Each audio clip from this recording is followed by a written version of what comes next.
So which one is an example of two-centered arch, whether it is semicircular, equilateral, pointed, segmental, or horseshoe? Okay.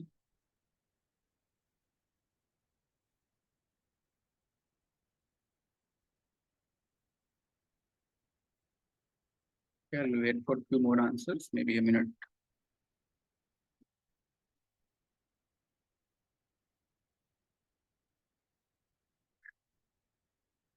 Okay, so I hope you can judge ki semicircular, be it segmental or be it horseshoe, they all have a single center. Right? Only this equilateral pointed arch where radius was equal to span we discussed, that is pointed arch have two centers.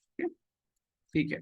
Coming to next one, the highest central wedge shaped block of an arch is known as highest central wedge shaped block. Okay.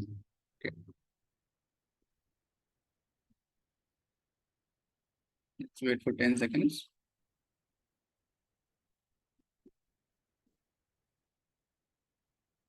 So see, such simpler problems are asked if you know the thing, if you have, revise maybe twice or thrice. 3 revisions are important.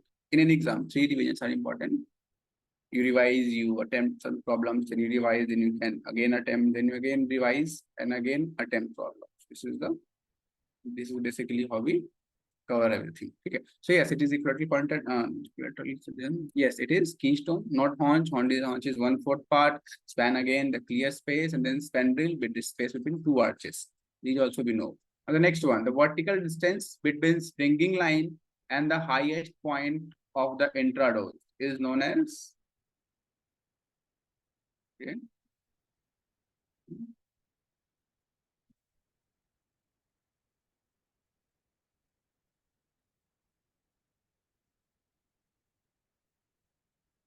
Okay, so as I actually answered, it's not WOSO, it's a building block. Very good. It's not abutment, it's a support. It's not skew back, it is the intersection, it's right. These are from your exam only. Okay, and you have only answered it. So you can see ki, how simpler these things are once you get to it, once you revise it enough, you will have the idea and you will have to answer. Right now you scored almost 3 marks, I guess. Okay.